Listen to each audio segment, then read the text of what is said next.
2021 में भी पेपर हुए थे, ठीक है, पेपर दिए गए थे उनके लिए जो चाहते थे कि हम अपने मार्क्स सुधारना चाहते हैं, क्योंकि मार्क्स तो ऐसे ही दे दिए गए थे, है ना, अपने से मार्क्स दिए गए थे। तो जिन बच्चों को लग रहा था नहीं हमें नहीं सही मिले हैं, वो पेपर दे के अपने मार्क्स ले सकते हैं। तो उनके लिए पेपर बने थे, दो सेट हैं यहाँ पर 2021 के, उनको करेंगे। 2021 का है और सेट का नाम है इसमें HJ, सेट 1 HJ।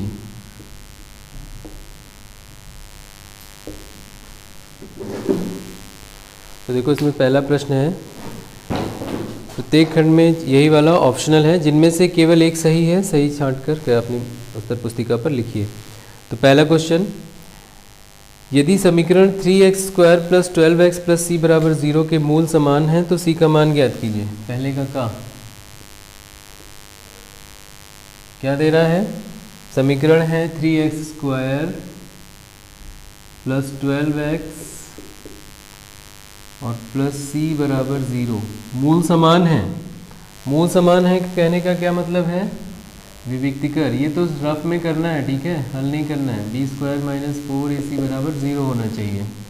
तो यहाँ b क्या है 12, 12 का स्क्वायर माइनस 4, a क्या है 3 और इंटू c = 0।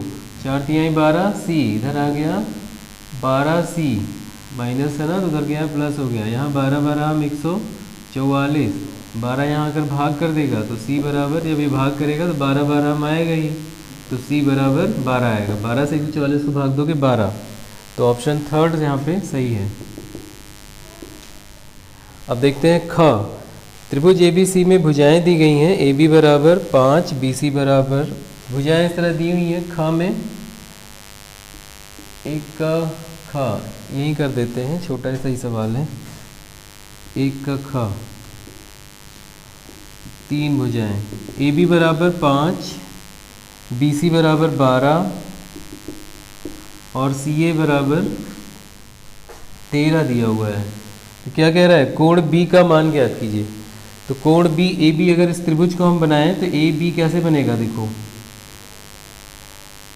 कहीं भी बना लेते हैं। मान लो यहाँ पे A है, ABC, तो AB कितना है 5, और देखो BC 12 और CA कितना है 13।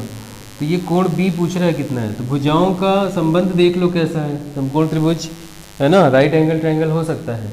कैसे पता करते हैं, बड़ी भुजा का वर्ग करते हैं और देखते हैं इन दोनों के बराबर है कि नहीं।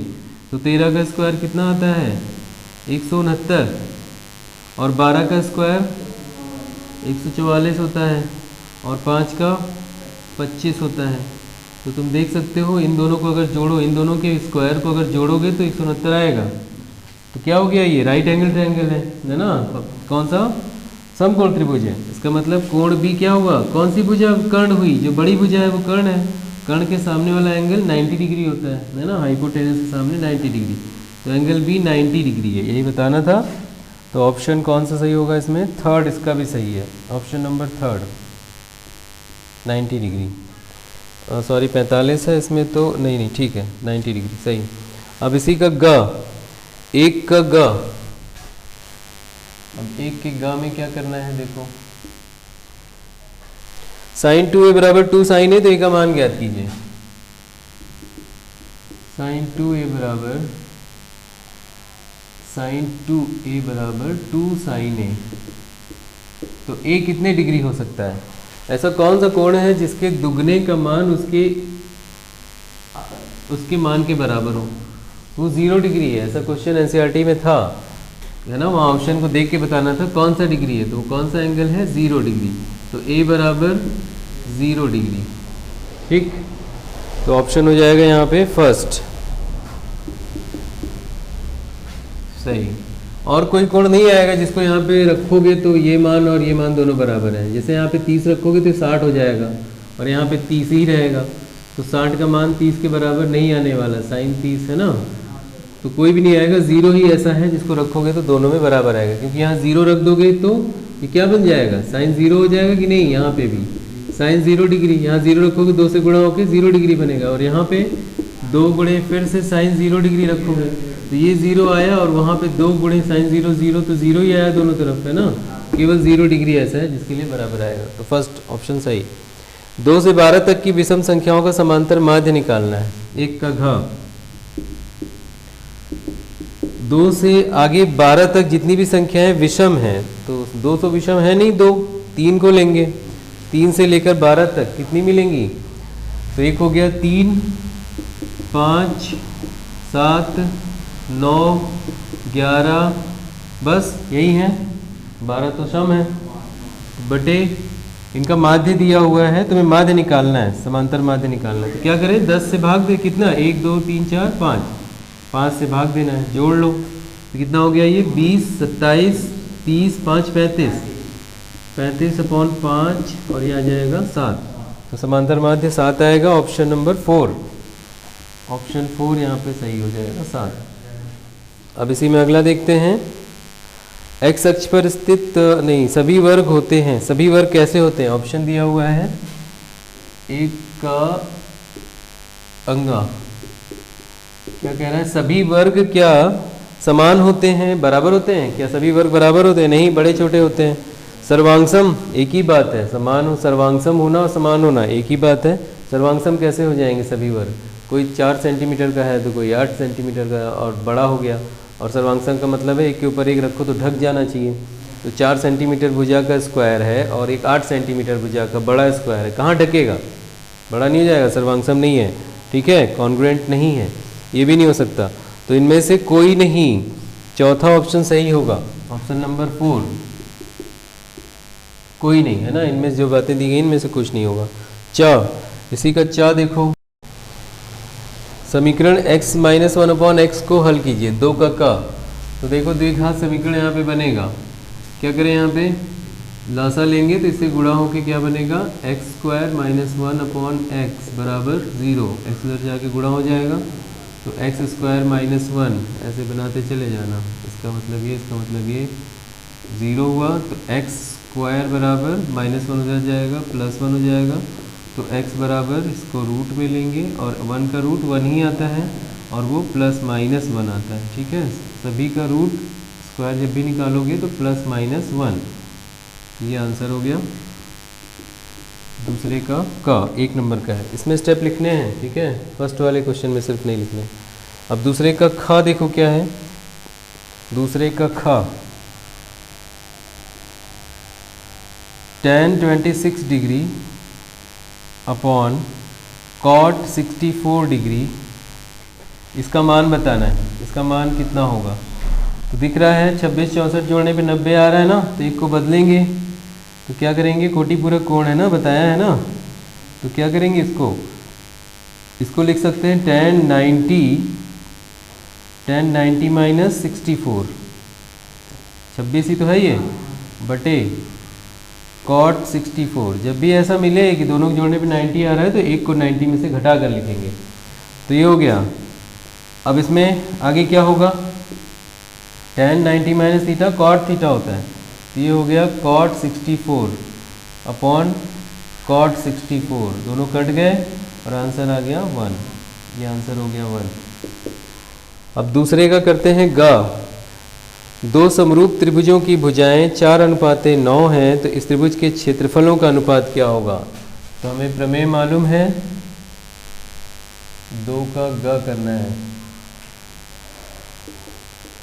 तो क्या करेंगे, लिखेंगे समरूप त्रिभुजों के क्षेत्रफलों का अनुपात उनकी संगत भुजाओं के अनुपात के वर्ग के बराबर होता है। ये फॉर्मूला, ये प्रमेय बोल देंगे, लिख देंगे पहले, उसके बाद हल करेंगे। तो फिर उसके बाद हल करने के बाद क्या लिखेंगे, पहले लिखो दिया है, क्या क्या दिया हुआ है, भुजाओं का अनुपात, समरूप त्रिभुज की भुजाओं का अनुपात 4:9, ठीक है, ये पहले लिख लोगे, ये दिया हुआ है, भुजाओं का अनुपात ऐसे लिख लो, भुजाओं का अनुपात बराबर 4:9, ये दिया हुआ है। फिर क्या लिखोगे, प्रमेय यहाँ लिखोगे, प्रमेय में वो बात लिख दो, समरूप त्रिभुज की संगत भुजा, समरूप त्रिभुज के क्षेत्रफल का अनुपात संगत भुजाओं के अनुपात के स्क्वायर के बराबर होता है, वर्ग के बराबर। तो इसका मतलब क्या हुआ, क्षेत्रफल, तो यहाँ लिखेंगे अतः क्षेत्रफलों का अनुपात, अतः क्षेत्रफलों का अनुपात बराबर भुजा के अनुपात का वर्ग, 4/9 का वर्ग, तो कितना हो गया 1681। ये आंसर हो जाएगा। ठीक है, ये हो गया दूसरे का ग। तीसरा चलते हैं, 10 व्यक्तियों के भार का समांतर माध्य दिया हुआ है, तो फिर लिखेंगे अब दूसरे का घ। 10 व्यक्ति हैं, उनके भारों का समांतर माध्य दिया हुआ है, तो समांतर माध्य अभी बताया गया, लिखेंगे समांतर माध्य बराबर फॉर्मूला सूत्र लिख देंगे, समांतर माध्य बराबर योगफल बटे व्यक्तियों की संख्या। समांतर माध्य बराबर भार का योग, पहले सूत्र लिख देंगे, भार का योग बटे व्यक्तियों की संख्या, व्यक्तियों की संख्या। अब यहाँ जो दिया है वो रख दो। समांतर माध्य बोल रहा है 45.6 है, तो भार का योग तुम्हें निकालना है, भारों का योग यही तो निकालना है, बटे व्यक्तियों की संख्या कितनी है 10 है। अब ये यहाँ के गुणा हो जाएगा, भारों का योग आ जाएगा, ये 10 यहाँ से गुणा होगा तो एक अंक आगे आ जाएगा, तो आंसर आ गया भारों का योग बराबर 456 किलोग्राम, ये आंसर हो जाएगा। तो दूसरे का घ भी इस तरह से कंप्लीट हुआ। अब देखो तीसरा करने जा रहे हैं, 2 नंबर के अब सवाल आएंगे। तो क, समीकरण के मूलों के व्युत्क्रमों का योगफल निकालना है, तो पहले मूल निकालना पड़ेगा, उसके बाद उनका व्युत्क्रम करके जोड़ देना है। तो मूल मतलब x के मान, तो क्या करें, गुणनखंड करो, a इंटू सी, a क्या है 1 है, तो a into C is equals to 1 into 12 बराबर 12 आ रहा है, तो प्लस में आ रहा है, तो प्लस क्या बता रहा है, ऐसी दो संख्या जिनको जोड़ने पर 7 आए और गुणा करने पर 12 आए, तो 4 तिहाई 12, तो उसी में तोड़ लेना है मध्य पद को। तो ये हो गया x² माइनस x और 4 प्लस 3 लिख देना है बराबर प्लस 12 इक्वल 0। अब गुणा करो, x² माइनस 4x और माइनस 3x प्लस 12 इक्वल 0। अब दो पदों का पेयर बना के कॉमन लो, x लिया, x माइनस 4, x कॉमन लेंगे तो x माइनस 4, यहाँ पे माइनस 3 मिलेगा, तो x माइनस 4 3 से भाग देंगे बराबर 0। अब ये दोनों कॉमन हैं, तो x माइनस 4 और x माइनस 3 बराबर 0, तो यहाँ से x बराबर कितना आ गया 4, और यहाँ से x बराबर 3 आ गया। तो ये मूल है, एक को हम लोग कह सकते हैं कि ये अल्फ़ा है, अल्फ़ा बराबर 4 आया, और एक मूल को बीटा कह सकते हैं, वो 3 आया। अब क्या कह रहा है, इनके व्युत्क्रमों का योग निकालो। यहाँ लिखेंगे व्युत्क्रमों का योग, व्युत्क्रम मतलब उल्टा करो, 4/1 है ना, तो 1/4 यानी 1/अल्फ़ा प्लस 1/बीटा तुम्हें निकालना है। तो क्या आएगा 1/अल्फ़ा प्लस, रख दो मान, 1/4 प्लस 1/3। अब लासा ले लो इसमें, तो क्या हो गया 12, 3 एकम 7/12, यहाँ आएगा ना, यहाँ आएगा 3 और यहाँ पे आएगा 4 और 4 तिहाई 12, कुल मिलाकर आ गया 7/12, 4 3 7/12, ये आंसर हो जाएगा। इसी में है ख, अभाज्य गुणनखंड विधि द्वारा 96 और 404 का महत्तम HCF ज्ञात करना है। तीसरे का ख,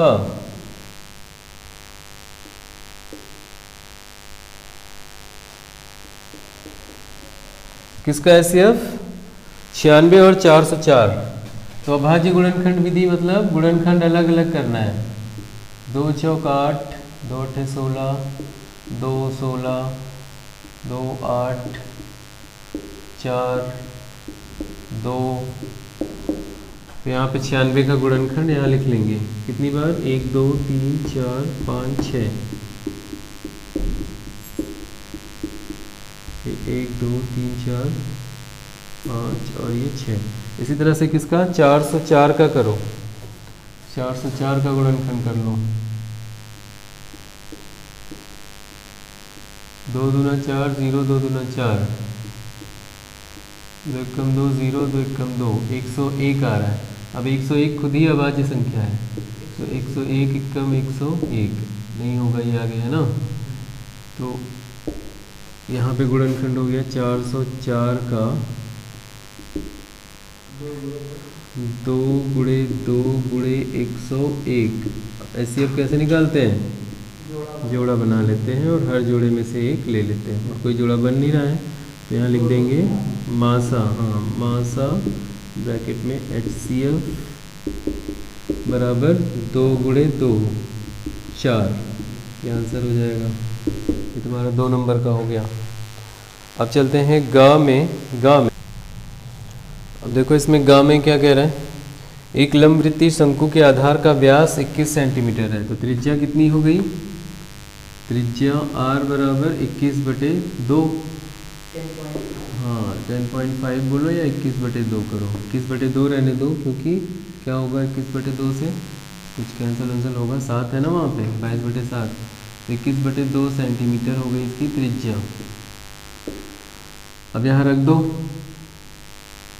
पाई का मान 22/7 है ना, संपूर्ण पृष्ठ का क्षेत्रफल ये होता है, और r कितना है 21/2 है, l कितना है 13.5 है, 13.5 का मतलब कितना हुआ, कितना 27/2, तो 27/2 और ये 21/2 जोड़ लिया जाए डायरेक्ट, है ना, चाहे दशमलव में बदलो एक ही बात है, तो ये हो गया 27/2 l की जगह, और ये r हो गया 21/2, ठीक है। अब ये हो गया यहाँ से 7 तिहाई 21, 2 एकम 2 2 11, तो क्या बचा 11 तिहाई 33। अब ये दोनों जुड़ गए सीधा, बटे 2 गुणे में आया 27 और 21 कितना हो गया 48, 48/2 है ना, तो ये आ गया 48/2, कट जाएगा ये, तो 2 दूना 4 2 चौक 8। अब 24 और 33 का गुणा कर लो, 33 गुणे 24 बराबर 792, तो ये आंसर हो गया 792। क्षेत्रफल है तो क्या लिखेंगे, वर्ग सेंटीमीटर, सेंटीमीटर स्क्वायर, ये आंसर हो गया। अब इसी में अगला चलते हैं, ठीक है। हाँ, चौथे के काम में कह रहा है cos a बराबर √3/2, तो sin 2a बताओ। 2a मतलब कोण, यहाँ पे भी a है, a निकाल लो, a मतलब कोण बता दो कितना है, फिर उसको 2 से गुणा करके sin के साथ उसका मान निकालो। तो पहले यहाँ से क्या करें, a निकाल लें, तो लिखेंगे हल, हल क्या है लिखेंगे, चूँकि cos a बराबर √3/2, तो कोण कितना हुआ, किस कोण के लिए √3/2 आता है, 30 डिग्री के लिए, cos का 30 डिग्री, साइन का 60 डिग्री, √3/2।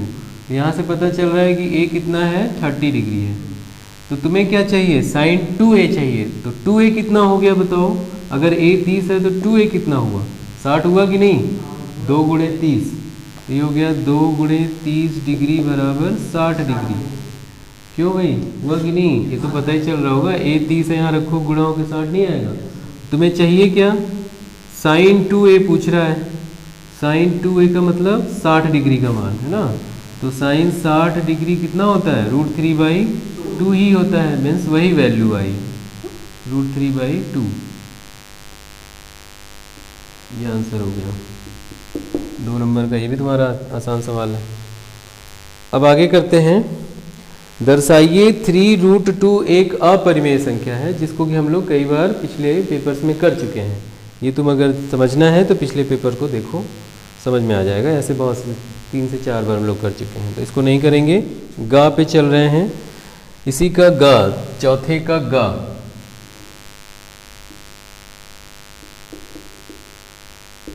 चौथे के गा में क्या कह रहा है, एक समबाहु त्रिभुज ABC की भुजा 2A है, उसके प्रत्येक लंब शीर्ष की लंबाई ज्ञात कीजिए। तो थोड़ा सा चित्र बना के देख लो क्या बात हो रही है। एक समबाहु त्रिभुज है, समबाहु त्रिभुज में सभी भुजाएं बराबर होती हैं। तो ये कह रहा है भुजाएं 2A हैं, ये भी 2A, ये भी 2A और ये भी 2A।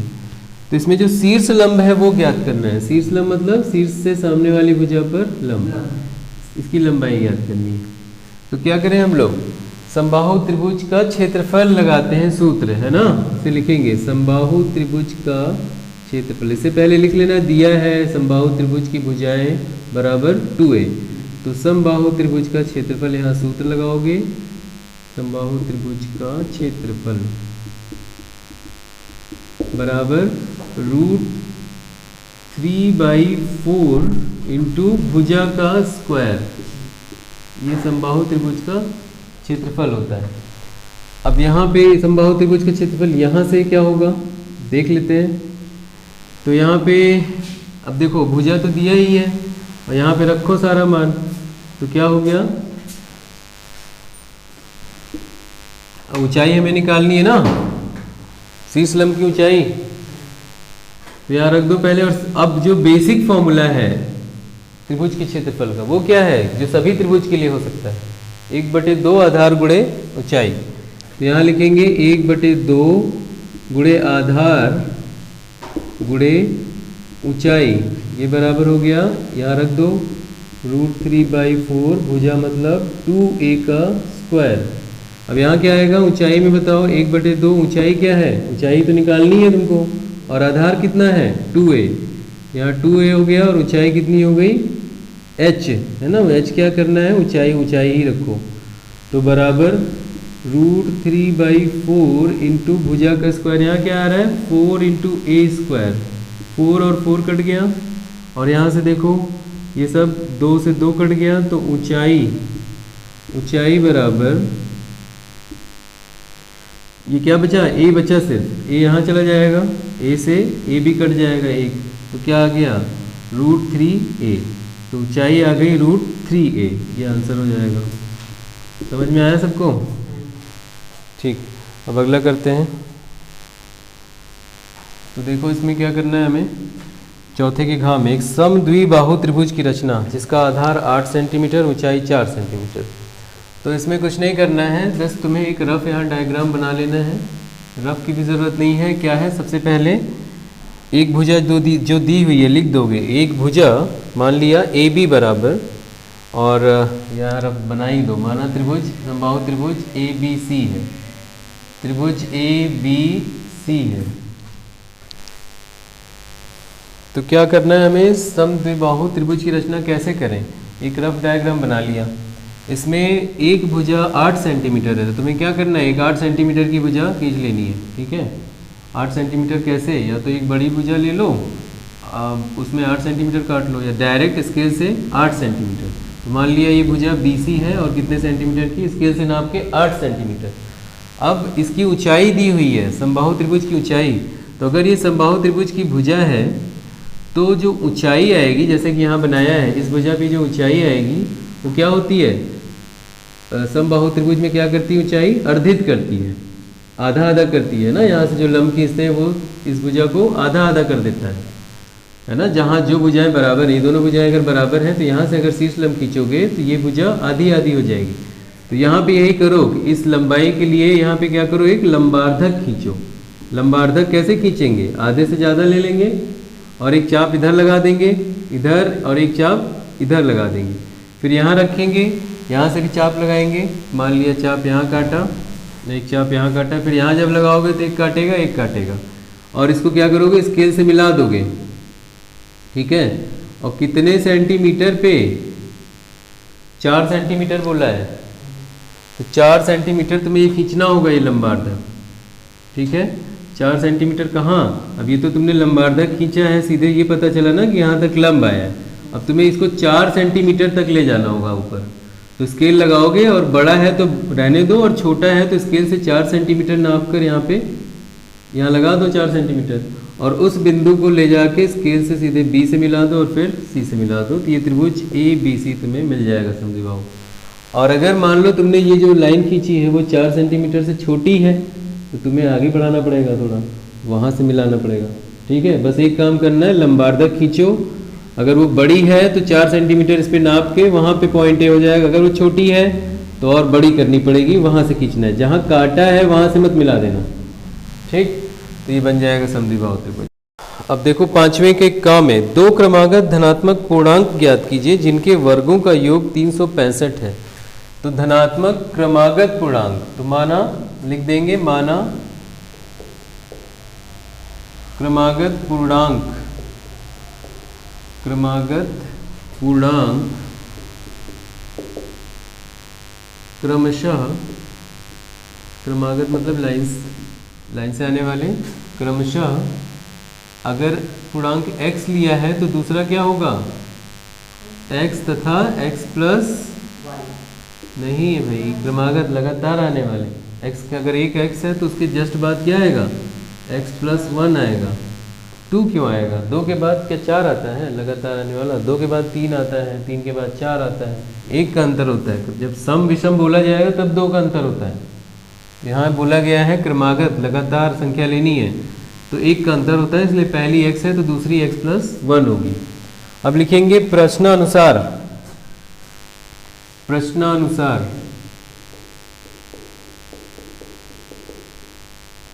प्रश्न में कहा गया है जिनके वर्गों का योग 365 है, वर्ग का करो, x square plus x plus 1 का स्क्वायर बराबर 365, ये दिया है।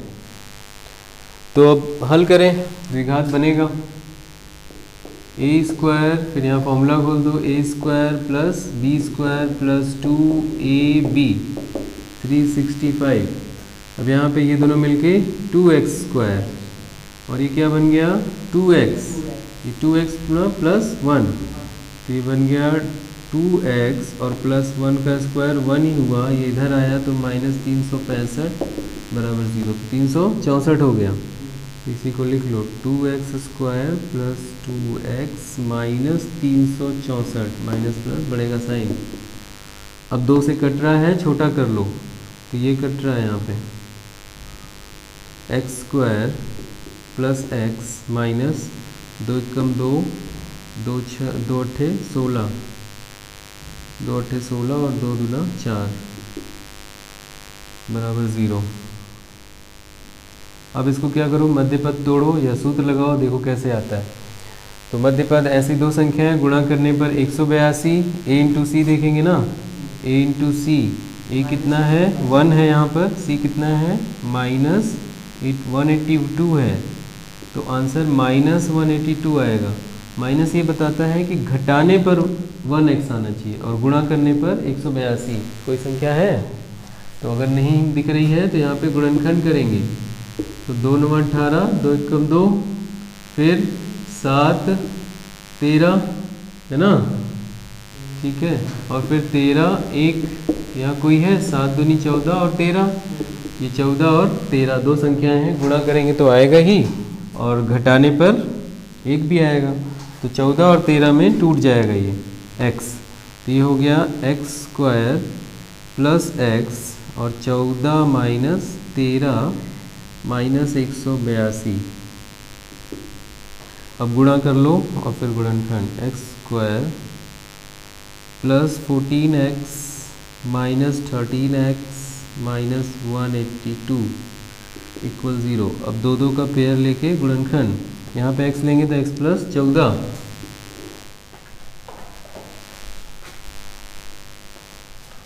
तो x कॉमन लिया और ब्रैकेट में बचा x प्लस 14 और यहाँ पे क्या कॉमन लेंगे माइनस 13, यहाँ पे माइनस 13 लोगे तो यहाँ का साइन चेंज हो जाएगा, प्लस हो जाएगा, तो x प्लस 14, तो ये हो गया x प्लस 14 बराबर 0।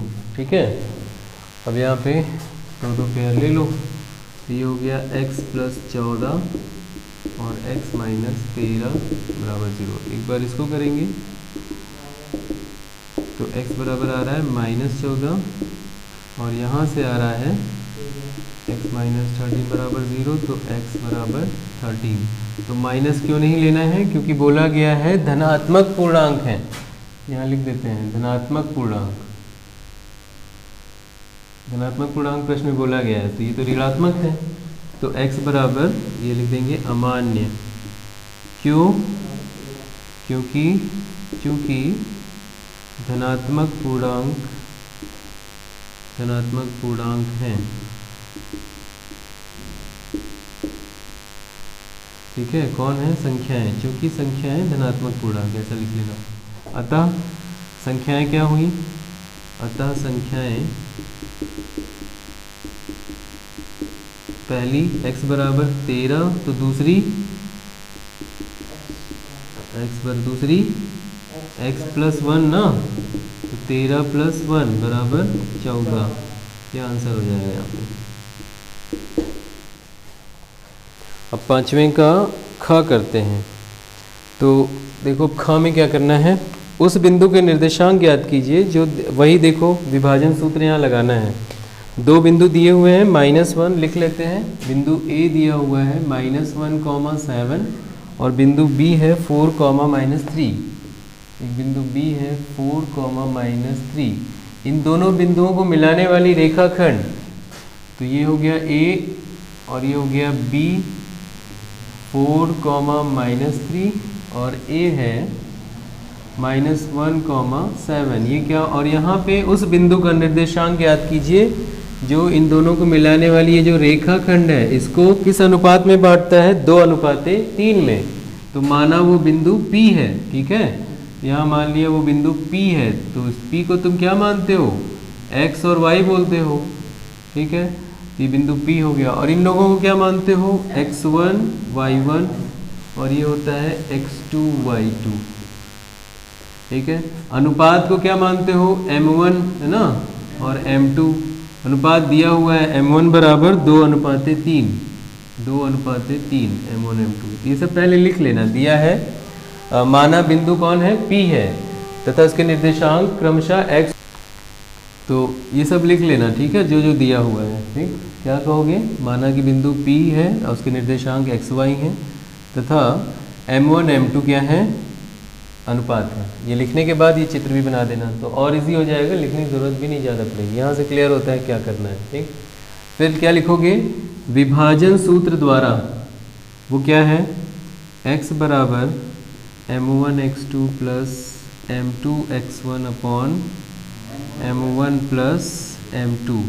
चलो तुम बताओ अगला। y बराबर नहीं, हाँ y है ना यहाँ, y2 m1 y2 m2। बस बैठे रहते हो, इतनी बार ही सवाल आया है, अगर तब भी देखते तो फॉर्मूले याद हो जाते। अब यहाँ सूत्र रखो, इसीलिए तो पेपर करवाया जा रहा है कि तुम देख देख के ही कर लोगे, पढ़ने की ज़रूरत नहीं है। चलो m1 कितना है यहाँ बताओ? 2 है। x2 किसको माने हो? इसको ना, तो x2 बराबर कितना है? 4 है, प्लस m2 x1, m2 कितना है? 3 है, और x1 कितना लिए हो? -1 upon m1 plus m2, 2 plus 3। तो हल कर लो इसको, 4 दूना 8 और ये माइनस आएगा, -3। 8 - 3 बटे 5, तो कितना आ गया ये? 5/5 आएगा ना, 5/5 कट के 1 आ जाएगा, तो x बराबर 1 आया है। अब यहाँ से y निकालो। चलो m1 कितना है? 2, y2 -3 प्लस m2 3, y1 7 बटे m1 प्लस m2, 2 प्लस 3। यहाँ हल करो, कितना हो गया ये? -6 और प्लस 21 कितना हो गया? 15। ठीक है, प्लस 15 हुआ 15/5, 5 कम 5 दिया है 15, तो y बराबर 3 आ गया। तो निर्देशांक लास्ट में लिख लेंगे, अतः बिंदु P के निर्देशांक x y बराबर, ठीक है, लिख लेंगे अतः बिंदु P के निर्देशांक x y बराबर 1,3, ठीक। अगला देखो सवाल समझो। 12 सेंटीमीटर व्यास का गोला एक लंबवृत्तीय बेलनाकार बर्तन में डाला जाता है। गोले को डालना है बर्तन में, बेलनाकार बर्तन जिसमें थोड़ा पानी भरा हुआ है। मान लो कि यहाँ तक, अब बेलन का व्यास पूछा जा रहा है कि आप बताइए ये व्यास कितना है। मान लो ए बी व्यास है, पूरा व्यास कैपिटल डी ले लेते हैं, ठीक है। तो लिख देंगे माना बेलन का व्यास क्या है, कैपिटल डी है। अब देखो ये बेलन में क्या होगा, अगर पानी कुछ भरा हुआ है, मान लो यहाँ तक पानी भरा है इस ऊंचाई तक। अब इसमें एक गोला डाल दिया जाता है, गोला मान लो ये डाल दिया तुमने, गोला पूरा इसमें डूब जाता है, ठीक है। ठोस गोला इसमें डूब जाता है पानी में। तो ये जो पानी का सतह है, मान लो यहाँ तक की सतह है, तो अब ये बढ़ गई, कितनी बढ़ गई, 3 होल 5/9 सेंटीमीटर। 3 होल 5/9 सेंटीमीटर और बढ़ गई, मतलब यहाँ से यहाँ तक नहीं 3 होल है, यहाँ से यहाँ तक नहीं ऊंचाई दिया है, ऊंचाई केवल यहाँ से अब कितनी बढ़ गई वो दिया है।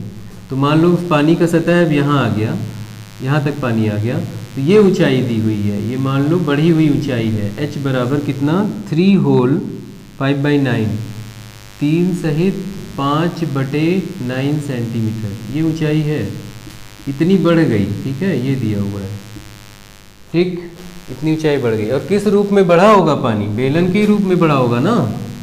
अगर पानी यहाँ से ऊपर जाएगा तो किस आकार में जाएगा, बेलन के आकार में ही तो बढ़ेगा। तो जो पानी का बढ़ा हुआ आकार है वो क्या है, बेलन है। तो उसी आयतन के बराबर होगा गोले का आयतन, क्योंकि कोई भी वस्तु जब पानी में डुबाई जाती है तो वो कितना आयतन हटाती है, क्लास 9th में पढ़े हो ना, आर्किमिडीज का सिद्धांत, अपने आयतन के बराबर ही हटाती है।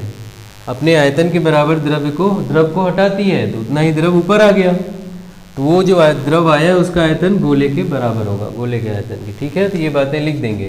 तो क्या लिखेंगे, अब यहाँ पे गोले का आयतन यहाँ निकाल लेंगे पहले। गोले का आयतन बराबर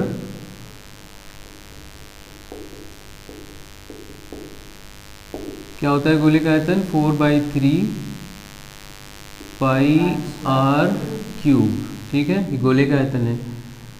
तो अब क्या लिखेंगे, बढ़े हुए सिलेंडर में, इसमें बेलन में बढ़े हुए पानी का स्तर, बढ़े पानी की ऊंचाई, बेलनाकार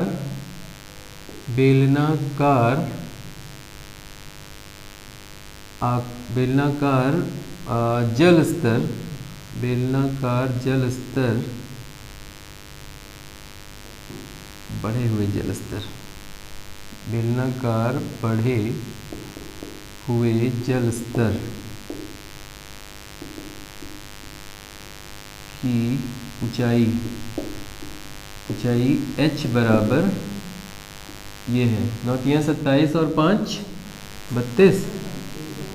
32/9 सेंटीमीटर ये है, ठीक है, बढ़े हुए बेलनाकार।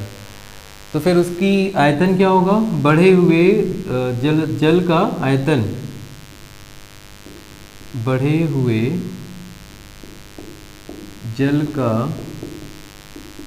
आयतन बराबर कितना होगा, बेलन का आयतन है ना, ठीक है, πr²h। r यहाँ का कुछ और है ना, r तो कैपिटल R लेंगे, इसकी तो त्रिज्या अलग है ना, स्मॉल r नहीं लेंगे, πR²h, ठीक है।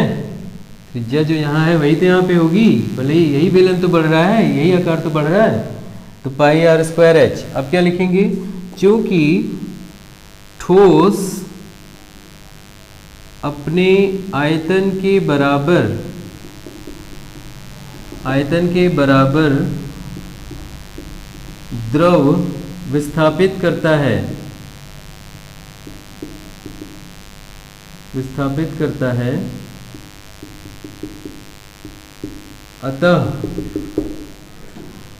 अतः बढ़े जल का आयतन बराबर गोले का आयतन, बढ़े हुए जल स्तर का आयतन बराबर गोले का आयतन। तो बढ़ा हुआ जल स्तर सिलिंड्रिकल है ना, बेलनाकार है, जो कि क्या है फॉर्मूला उसका, ये है pi capital R square small H बराबर 4/3 पाई स्मॉल आर क्यूब। यहाँ से पाई कैंसिल हो रहा है। अब इन सब के मान रख दो, तो यहाँ क्या आ गया 4/3 और आर कितना है स्मॉल आर 6 है, तो 6 गुणे 6 गुणे 6, एक काट दो, 3 दूना 6। अब यहाँ पे कैपिटल आर कितना है, कैपिटल आर तो तुम्हें निकालना ही है ना, तभी तो उसका व्यास निकालोगे, बेलन का व्यास पूछा है। एच कितना है, ये है 35/9, तो 32/9, 32/9 आया ना, हाँ 9 3 27 5 32, तो ये आ गया आर स्क्वायर इंटू 32/9, 9 उधर जाके गुणा हो जाएगा। आगे बढ़ते हैं, 9 यहाँ जाके गुणा होगा तो 4662, कुछ भूलना नहीं। तो आर स्क्वायर बराबर क्या क्या आया, 4 गुणे 6 गुणे 6 गुणे 2 है ना, 4 गुणे 6 गुणे 6 गुणे 2 और बटे, और ये फिर 9 भी आ रहा है यहाँ पे, तो गुणे 9 और पूरे का बटे 32 है ना, तो हो गया 32। अब ये देखो, हाँ कैसे भी काट दो, 4 अठे 32, फिर 2 एकम 2, 2 चौक 8, 2 दूना 4, 2 तिहाई 6, 2 एकम 2, 2 तिहाई 6, तो 9 यहाँ 9 यहाँ, तो आर स्क्वायर बराबर 9 गुणे 9 आया। तो आर बराबर इसका रूट 9 गुणे 9 का रूट क्या आएगा, 9 आएगा, तो आर बराबर 9 सेंटीमीटर। फिर क्या लिखेंगे, अतः बेलन का व्यास, बेलन का व्यास कैपिटल डी बराबर 2 गुणे आर, त्रिज्या का दुगना, तो 2 गुणे 9 बराबर 18 सेंटीमीटर, ये आंसर हो जाएगा। चलो,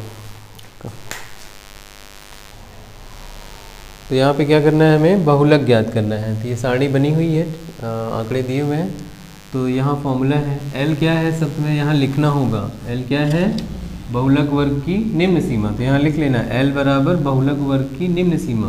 वो कितनी है, बहुलक वर्ग क्या होता है, जिसकी बारंबारता सबसे अधिक हो, तो सबसे ज़्यादा बारंबारता इसकी है ना 8, इसकी 8 है, तो यही बहुलक वर्ग है। तो L बराबर क्या मिलेगा, बहुलक वर्ग की निम्न सीमा मतलब 3, यहाँ लिख दोगे बहुलक वर्ग की निम्न सीमा L बराबर 3। उसके बाद यहाँ फॉर्मूला यूज़ करोगे, तो L की जगह क्या रखते हैं हम 3 प्लस F1 क्या है, बहुलक वर्ग से बाद वाली, बहुलक वर्ग की बारंबारता है, तो F1 क्या है, बहुलक वर्ग की बारंबारता, तो 8 ही है ना बारंबारता, तो ये हो गई, यहाँ भी लिख दोगे, फिर उसको भी लिख दोगे, F1 बराबर बहुलक वर्ग की बारंबारता बराबर 8, तो F1 की जगह 8 हो गया, माइनस F0 क्या है, हाँ बहुलक वर्ग से पहले वाले वर्ग की बारंबारता, तो ये बहुलक वर्ग है, इससे पहले वाला ये, इसकी बारंबारता कितनी है, 7 है, वो भी यहाँ लिखते ना, तब यहाँ लिखना 7/2F1, बहुलक वर्ग, फिर से बहुलक वर्ग निकाले, वो 8 है, F1 मतलब बहुलक वर्ग, तो 2 गुणे 8 माइनस F0 7 है, अभी लिखे हो 7 हो गया, माइनस F2 मतलब बहुलक वर्ग के बाद वाली, तो ये बहुलक वर्ग है, इसके बाद वाला ये है, तो ये 2 आएगा F2, तो यहाँ पे हो गया 2 और गुणे H में कितने का अंतर है, 2 का है ना, इसमें जो अंतर आ रहा है वर्ग माप, तो 2 का अंतर है, तो यहाँ पे 2 लिख दो, गुणे 2। अब बराबर करके हल कर लो, 3 प्लस 1 आया, 8 में से 7 गया 1, यहाँ पे 16 और ये कितना हुआ, 9 हुआ, -9 है ना, ये -9 हुआ और पूरे का गुणे 2, ठीक है। अब 16 में से 9 गया 7 आएगा, तो 3 प्लस 1/7 गुणे 2, गुणा हो जाएगा, 2 एकम 2, तो 3 प्लस 2/7, हल करेंगे, 7 या 21 और 2 23, 23/7, हाँ, तो इसको अगर दशमलव में करना है दशमलव में आ जाएगा, तो ये आंसर हो गया। दशमलव में करना हो दशमलव में भी कर सकते हैं। 6 का दो अंकों की एक संख्या एवं उसके अंकों को पलटने पर बनी संख्या, दोनों को जोड़ने पर 66 आता है। तो पहले दो अंकों की संख्या हम कैसे दिखाते हैं? माना दो अंकों की संख्या बराबर क्या हो जाएगी? अगर हम दो अंकों की संख्या को ऐसे दिखाते हैं, 2 3 पे क्या है 10 गुणे 2 प्लस 1 गुणे 3 है कि नहीं? दहाई के अंक पे है 10 से गुणा, इकाई के अंक पे 1 से गुणा, ऐसे लिखा जाता है। इसी प्रकार माना संख्या क्या है? माना दो अंकों की संख्या बराबर एक्स वाई है ना, ये लिख लेना। माना दो अंकों की संख्या बराबर एक्स वाई अर्थात 10x प्लस 1y, 1 को y से गुणा करोगे y ही आएगा। जैसे भी 23 को बताया ना, तो 10 से गुणा किया कि नहीं 2 को। चलो तो 10x प्लस y हो गया। उसके बाद अब क्या कह रहा है? इसके अंकों को पलटने से बनी जो संख्या है, तो यहाँ लिख देंगे अंकों को पलटने से बनी संख्या। ठीक है, अब इतना लिखेंगे नहीं, तुम बस सुन लो। अंकों को पलटने से बनी संख्या, तो यहाँ डैश डैश डैश लिखना, अंकों को पलटने से बनी संख्या। डैश डैश का मतलब यहाँ तुम्हें लिखना है अंकों से पलटने से बनी। तो क्या हो जाएगा? पलट दोगे तो yx हो जाएगा। तो yx है, तब y 10 दहाई पर है, तो 10y प्लस 1x। ठीक है, जो दहाई पे है 10 से गुणा होगा, ये आ गया। अब लिखेंगे प्रश्नानुसार, इनको दोनों को जोड़ना है, तो लिखेंगे प्रश्नानुसार। प्रश्नानुसार क्या करो? जोड़ दो। लिखा है पर बनी संख्याओं का योग 66 है, मतलब जो पहले संख्या और ये है जो। तो 10x प्लस y को जोड़ना है 10y प्लस x में, तो आंसर आ रहा है 66, ऐसा कहा गया है। x जोड़ लिया 11x और ये 11y बराबर 66, तो 11 11 और 6, तो x प्लस y बराबर 6 आ गया। समीकरण 1 बन गया। पुनः प्रश्नानुसार कह रहा है संख्या के अंकों का अंतर 2 है, तो लिखेंगे पुनः प्रश्नानुसार।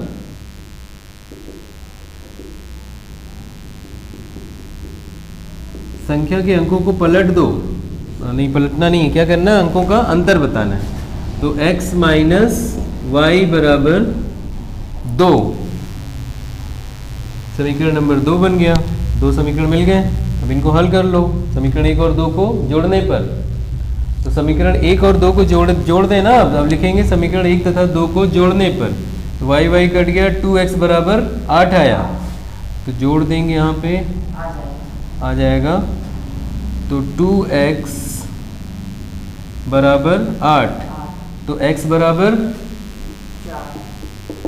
2, यहाँ जाकर ये समझ गए ना, डायरेक्ट यहीं पे जुड़ रहा है। ये फिर से लिखना और जोड़ के दिखाना। पहले लिख दोगे समीकरण 1 तथा 2 को जोड़ने पर, उसके बाद फिर इन दोनों को साथ में लिखोगे और जोड़ोगे, तो y तो प्लस माइनस और x 2x और 6 2 8, x बराबर 4, 2 जाके भाग देगा तो x बराबर 4 आ गया। अब y निकालना है, तो x का मान समीकरण 1 में रख देते हैं, यहाँ 1 में, तो 4 प्लस y बराबर 6, ये हो जाएगा 4 प्लस y बराबर 6, तो y बराबर 6 माइनस 4 बराबर 2, तो y बराबर 2 आ गया, x बराबर 4 आ गया। अतः संख्या बराबर 10x plus y, 10x plus y, तो 10 इंटू x, x मतलब 4, y मतलब 2, ये हो गया 40 प्लस 2 बराबर 42। ठीक है, ये आंसर हो गया। ठीक,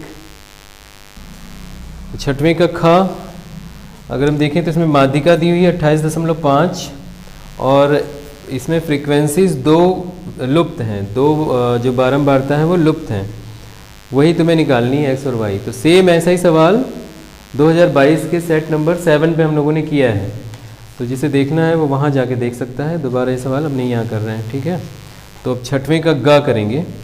यहाँ देखो क्या दिया है, आधार 7 सेंटीमीटर तथा ऊंचाई 4.5 सेंटीमीटर के एक सम द्विबाहु त्रिभुज की रचना कीजिए और फिर एक अन्य त्रिभुज की रचना कीजिए जिसकी भुजाएं समद्विबाहु त्रिभुज की संगत भुजाओं की एक सहित 1/2 गुना हो।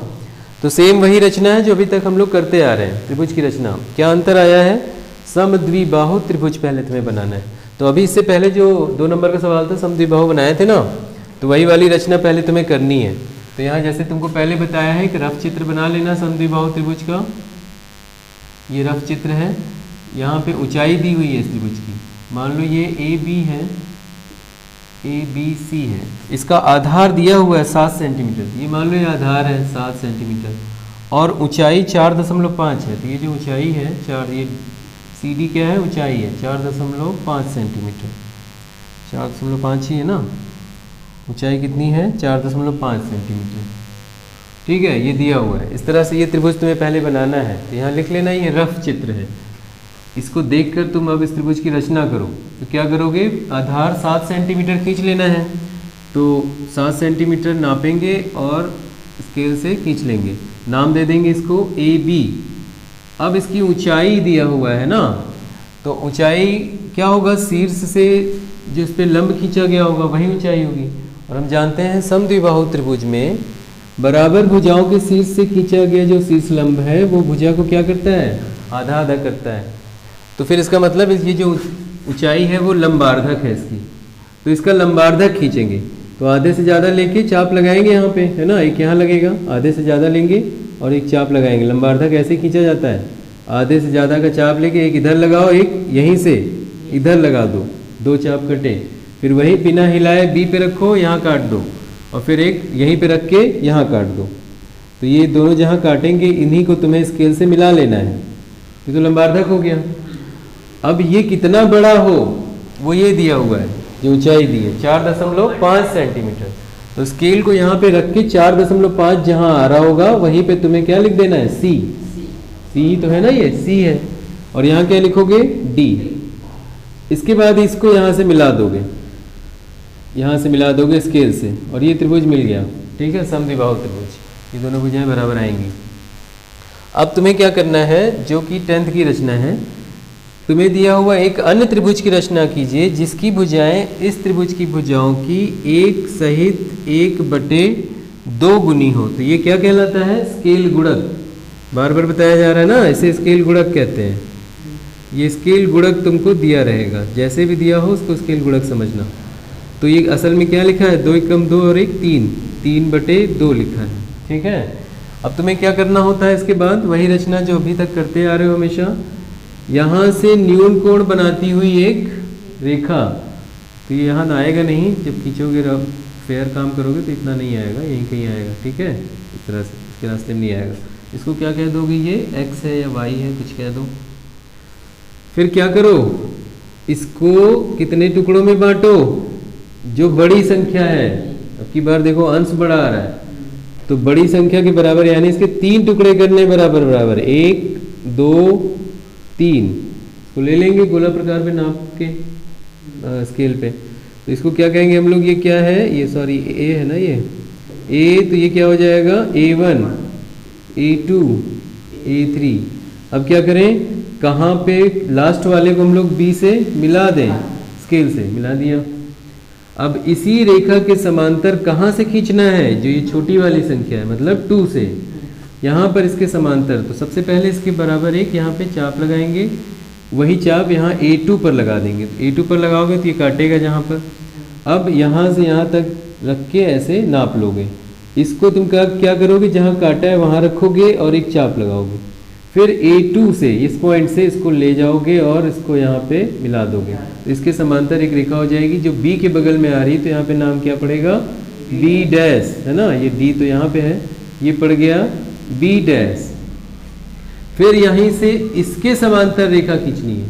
तो समांतर खींचनी है तो अब इसकी यहाँ पे कोण ऐसे चाप लगाएंगे, फिर यहाँ पे एक चाप लगाएंगे, है ना। ऐसे चाप लगाएंगे, ऐसे काटेगा तो यहाँ इधर काटेगा कहीं, हाँ। तो जहाँ काटेगा अब यहाँ क्या करेंगे? इसके बराबर नापेंगे और जहाँ काटा है वहाँ से एक चाप लगाएंगे।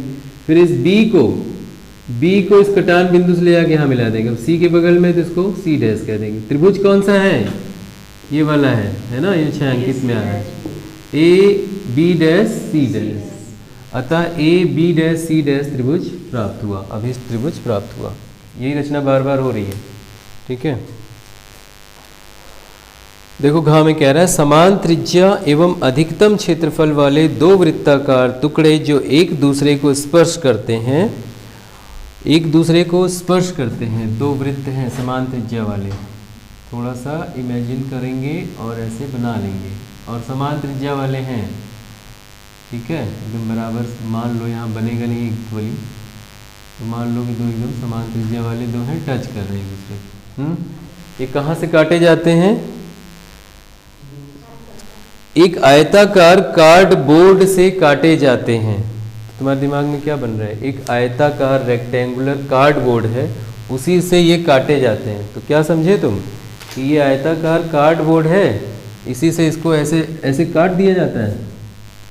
अगर ये बन गया तब तो फिर बन चुका सवाल। इसी में से काटा गया है। ऐसा कोई आयताकार कोई कार्डबोर्ड है, उसी में से ये काटे गए हैं बराबर बराबर। यहाँ से काटे गए है ना, यहाँ से काटा फिर यहाँ से काटा, तो कैसा बनेगा? ऐसा बनेगा ना कुछ चित्र। ये मान लो ये कार्डबोर्ड है, एकदम टच करा कर काटा गया है, ऐसा है ना। इस तरह से कार्डबोर्ड आयताकार, उसमें से काटा गया है और दोनों बराबर हैं। मतलब यहाँ अगर त्रिज्या r है तो ये भी, इसकी त्रिज्या भी r ही है, और पूरा, और इसका व्यास अगर d है तो उसका भी d ही है। ठीक है, इस तरह का कुछ सिचुएशन है। तो अब कह रहा है इसमें स्पर्श करते हैं, एक आयताकार कार्डबोर्ड से काटे जाते हैं जिसकी विमाएँ 14 और 7 सेंटीमीटर है। जो कार्डबोर्ड है उसकी लंबाई कितनी है? 14, और चौड़ाई कितनी है? 7। तो ये 14 सेंटीमीटर है यहाँ से यहाँ तक, और ये है 7 सेंटीमीटर। इस तरह की सिचुएशन है। ऐसे फिगर बना दोगे और फिर जो लिखना है, जो जो दिया है वो लिख दोगे। ठीक है, जो जो दिया है, आयताकार कार्डबोर्ड की लंबाई 14, चौड़ाई 7 सेंटीमीटर। माना समान त्रिज्या वाले वृत्तों की त्रिज्या बराबर r है। ठीक है, माना समान त्रिज्या r है, तो त्रिज्या बराबर स्मॉल r। तो अब क्या करना है हमें? कार्डबोर्ड का क्षेत्र, शेष कार्डबोर्ड का जो बचा हुआ है वो क्षेत्रफल ज्ञात करना है तुम्हें। दैट मीन्स ये वाला जो बचा वाला है, जहाँ जहाँ बचा है वो निकालना है तुमको। ये वृत्त तो काट कर निकाल लिए गए हैं, अब जो बच रहा है वो क्षेत्रफल तुम्हें निकालना है। तो कैसे निकालोगे? हाँ, फिर आयत में से माइनस कर दें। ठीक है, तो वृत्त का निकालने के लिए त्रिज्या भी तो चाहिए, त्रिज्या तो दिया ही नहीं है, तो किसके बराबर होगी त्रिज्या? व्यास तो हमें पता है सर, इसकी लंबाई के बराबर। हाँ, टोटल जो यहाँ से ये व्यास आएगा, दोनों का व्यास मिलाकर आएगा 14 सेंटीमीटर, है ना। तो एक का कितना आएगा? 7 आएगा, है ना। तो यहाँ लिख देंगे चूंकि दोनों वृत्तों का व्यास, दोनों वृत्तों का मिलाकर व्यास, दोनों वृत्तों का व्यास बराबर कितना आएगा? व्यास का योग, है ना। दोनों वृत्तों के व्यास का योग, साफ साफ लिखो, व्यास का योग बराबर क्या होगा? आयताकार कार्डबोर्ड की लंबाई, है ना। तो यहाँ लिख देंगे आयताकार कार्डबोर्ड की लंबाई, ये लिख देना। तो वो है 14 सेंटीमीटर, है ना। तो वृत्तों का टोटल जो व्यास आएगा वो दोनों वृत्तों का व्यास का योग मान लो, और दोनों बराबर हैं, है ना। तो d प्लस डी यहाँ लिख देना, माना व्यास, माना बराबर वृत्तों का व्यास, बराबर वृत्तों का व्यास बराबर स्मॉल d, और उसी तरह से बराबर वृत्तों की त्रिज्या फिर स्मॉल r हो जाएगी। तो दोनों बराबर हैं, तो यहाँ से यहाँ तक ये d है ना पूरा व्यास, तो ये भी क्या है? d है, क्योंकि बराबर है। तो d प्लस डी बराबर क्या हो गया? कार्डबोर्ड की लंबाई 14 सेंटीमीटर, तो यहाँ क्या हो गया? 2d बराबर 14 सेंटीमीटर, तो d बराबर 7 सेंटीमीटर, तो यहाँ भाग दे देगा, तो d बराबर 7 हो गया। तो त्रिज्या कितनी हो गई? 3.5। हाँ 3.5, 7/2 लिखे हैं ना, क्योंकि 7 से कटना है ना उधर 22/7 में, तो r बराबर आ गया 7/2 सेंटीमीटर।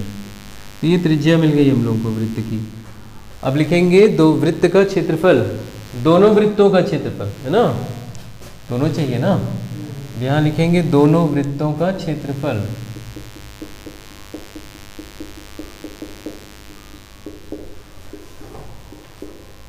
क्या होगा, 2 गुणे पाई आर स्क्वायर, है ना, एक वृत्त का होता है पाई आर स्क्वायर, तो दोनों का निकालना है तो 2 गुणे पाई आर स्क्वायर, दोनों बराबर हैं।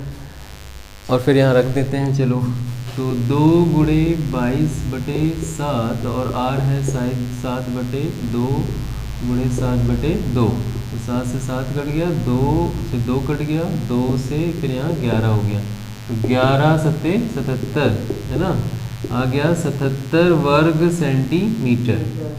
यह आ गया दोनों वृत्तों का। आयत का क्षेत्रफल लंबाई गुणे चौड़ाई, आयत कार्डबोर्ड का, आयताकार कार्डबोर्ड का क्षेत्रफल,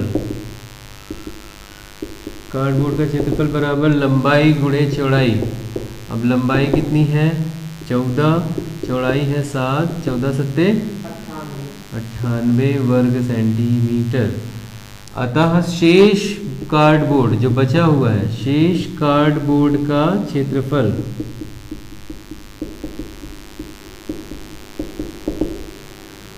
क्या लिखेंगे, आयताकार कार्डबोर्ड का क्षेत्रफल माइनस वृत्त का क्षेत्रफल लिख देंगे, उसके बाद वैल्यू रखेंगे। तो 98 हुआ कार्डबोर्ड का, माइनस वृत्त का 77 हुआ, कितना हो गया 21 सेंटीमीटर स्क्वायर, ये आंसर हो गया। ठीक है, आ गया आंसर। दिया है, इसको रैखिक समीकरण युग्म में बदल कर हल करना है। 5/x-1, ये समीकरण दिया है 5/x-1 प्लस 1/y-2 बराबर 2, तथा दूसरा वाला समीकरण दिया हुआ है 6/x-1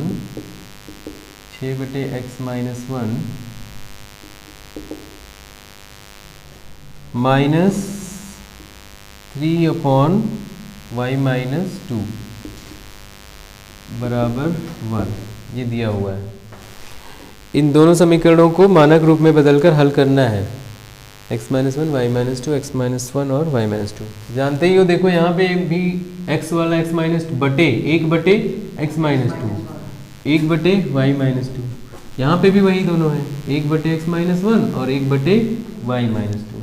तो किसको p माने, यहाँ लिखेंगे माना, हाँ माना 1/x-1 कितना है p है, और हाँ 1/y-2 बराबर q है। इक्वेशन नंबर ए हो गया, इक्वेशन नंबर बी। और क्या, इसमें कौन सी बात है, कुछ भी मान लो तुम तो ठीक है, कुछ भी मानो, बस एक्स वाई मत मानना, एक्स वाई क्योंकि पहले से है, इसके अलावा कुछ भी मान लो। अब देखो क्या करना है, अब उनकी जगह रखो, 1/x-1 की जगह p रखेंगे, तो इससे हमें क्या मिलेगा, 5 की जगह, हाँ 5p प्लस यहाँ इस पूरे की जगह हमें q रखना है, तो क्या मिलेगा सर, q मिलेगा, तो ये हो गया q बराबर 2, इक्वेशन नंबर फर्स्ट। चलो इसको फर्स्ट मान लिया। इसी प्रकार वहाँ पे भी 6p है ना, 1/x- के साथ 6 गुणा है, 6p माइनस 3q बराबर 1, ये समीकरण नंबर 2 मिल गया। अब इन्हीं दोनों को हल कर लो, तो कोई चीज, हाँ हाँ, इसमें 3 से गुणा कर दोगे तो इसके बराबर बन जाएगा, ये प्लस माइनस है तो जोड़ दो तो कट जाएगा। तो लिखेंगे समीकरण 1 में 3 से गुणा करके समीकरण 2 में जोड़ने पर इतना लिख देंगे, फिर वो काम यहाँ हम डायरेक्ट कर रहे हैं, ठीक है। तो 3 से गुणा करोगे तो क्या बनेगा ये, हाँ 15p प्लस 3q बराबर 6, पूरा गुणा होगा, 15p प्लस 3q बराबर 6। अब इसमें तो करना नहीं है गुणा, ये ऐसे ही रहेगा, 6p माइनस 3q बराबर 1, जोड़ना है तो ये प्लस माइनस बराबर है, कट गए, 15 6 21p, 6 1 7, 21 जाके वहाँ भाग करेगा तो p बराबर 7/21, ये कटेगा 7 या 21, तो p बराबर आया 1/3। अब क्या करें, q निकाल लें। समीकरण 1 में p का मान रखने पर लिखेंगे, समीकरण 1 में p का मान रखने, तो p की जगह आ जाएगा 1/3, ये बनेगा 5 × 1/3 प्लस q बराबर 2। अब यहाँ पे 5/3 है ये, तो उधर जाके घटेगा, तो q बराबर हो गया 2 - 5/3। ठीक है, अब 3 दूना 6 - 5 कितना आया, 1/3, तो q भी वही आया 1/3।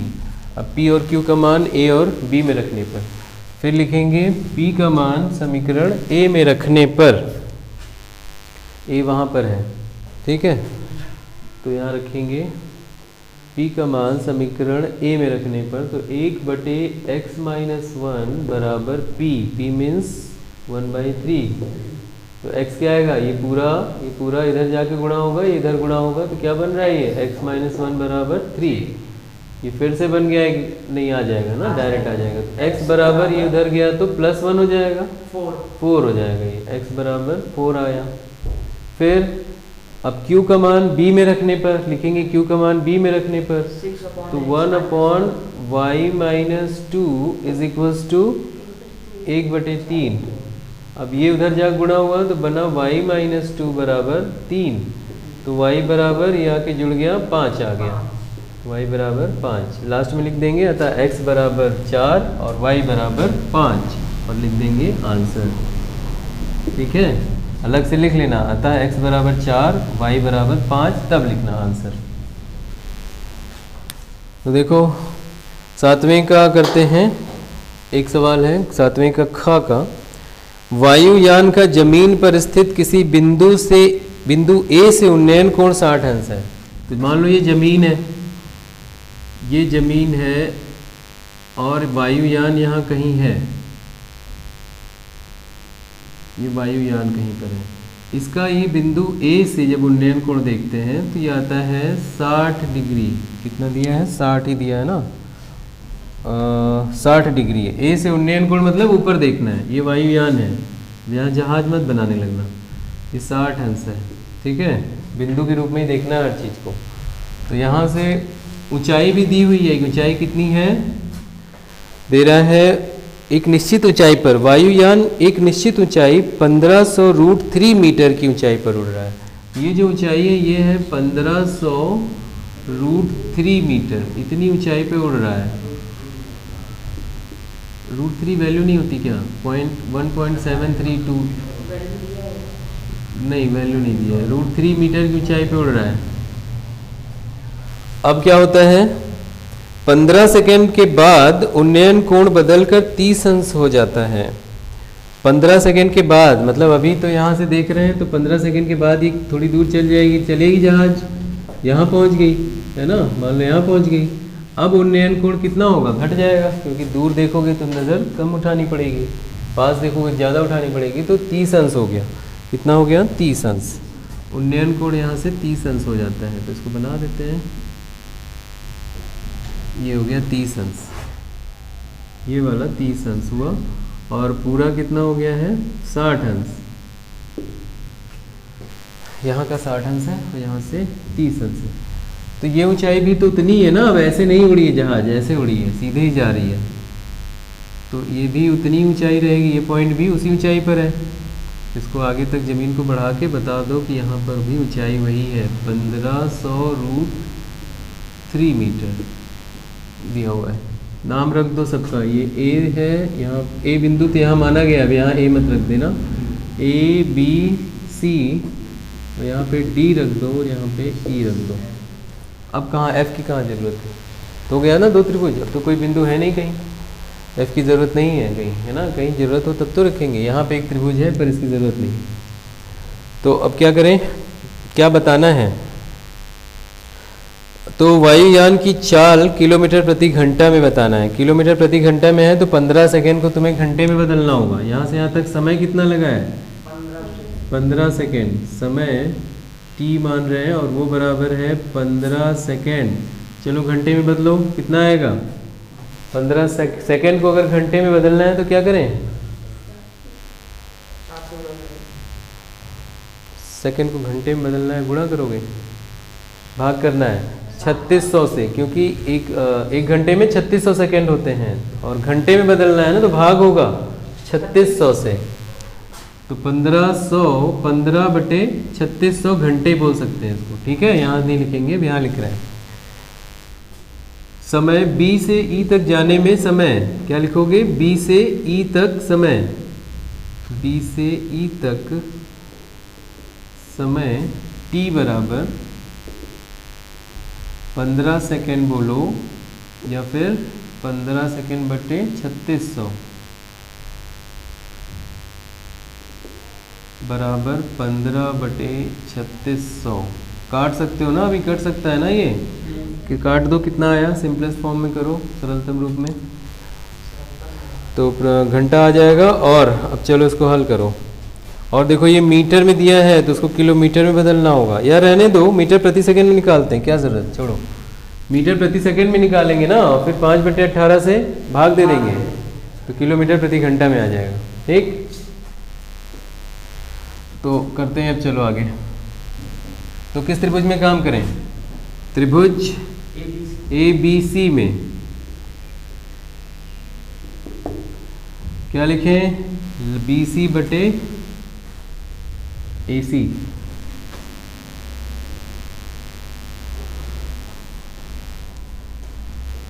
हमें ये दूरी तो चाहिए ना, और यहाँ से यहाँ तक जाने में, और यहाँ दोनों दूरी निकालनी पड़ेगी। चलो निकालना पड़ेगा त्रिभुज में AC। BC/AC बराबर लंब बटे आधार है ना, तो सीधे लिख दें tan थीटा। तो इसके लिए थीटा कितना है? 60 डिग्री। और BC कितना है? 1500√3, 1500√3 बटे AC। AC बराबर tan 60, tan 60 की वैल्यू रख देते हैं √3, तो √3 यहाँ आएगा 1500√3 बटे AC बराबर √3। अब देखो यहाँ भी √3 है, नीचे जाएगा कट जाएगा, तो √3 कट गया, 1 आएगा।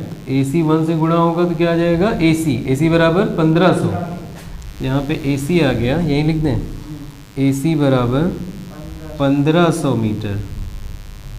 तो ये दूरी मिल गई हम लोग को, ये 1500 मीटर है, ठीक है। अब इस त्रिभुज में चलते हैं, त्रिभुज ADE में।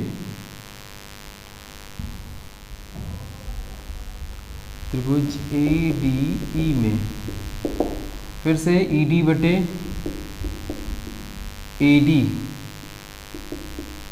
बराबर tan 30। ED है फिर से वही 1500√3 और बटे में AD नहीं मालूम है, AD निकालना है, बराबर √3। tan 30 1/√3 है ना, 1/√3। tan 30 1/√3, tan 60 √3। अब √3 यहाँ गुणा होगा तो रूट हट जाएगा, AD यहाँ जाएगा, तो AD बराबर आ गया 1500 गुणे √3 3 हो गया, 3 हो गया ना, 4500 है ना। तो AD बराबर आ गया 4500 मीटर, 4500 मीटर। अब हमें चाल निकालनी है, तो समय जहाँ का पता है वहीं से तो चाल निकालेंगे। समय तो यहाँ से यहाँ तक की दूरी के लिए दिया है, तो वहीं की दूरी लेंगे और वहीं का समय लेंगे, तो चाल बराबर दूरी बटे समय। तो ये सब दूरियां नहीं यूज़ करना है सूत्र में, ये वाली दूरी यूज़ करनी है। तो कैसे निकलेगी? 4500 में पूरे में से ये वाला घटा देंगे तो ये दूरी आ जाएगी। तो यहाँ लिखेंगे CD बराबर AD माइनस AC। तो AD कितना है? AD निकाले अभी 4500 माइनस AC कितना है? 1500 निकाले हो तो कितना आ गया? 3000 मीटर मिल गया। तो CD दूरी मिल गई, ओके, दूरी CD। अब चाल, अतः जहाज की चाल बराबर चाल बराबर दूरी बटे समय। दूरी दी हुई है 3000 बटे समय कितना है 15 सेकेंड। 15 दूनी 30 और 2 0 तो आ गया 200 मीटर प्रति सेकेंड। किलोमीटर प्रति घंटा में बताना है तो क्या करें, 5/18 से भाग दें या 18/5 से गुणा करें। तो इसको कर देंगे बराबर 200 गुणे 18/5। 5 कम 5, 5 चौक 20, 40, 8 चौक कितना हुआ है 18 चौक 72, तो 72 हो गया। 18 चौक 72 और ये 0 लग गया, 720 किलोमीटर प्रति घंटा। ये आंसर हो जाएगा।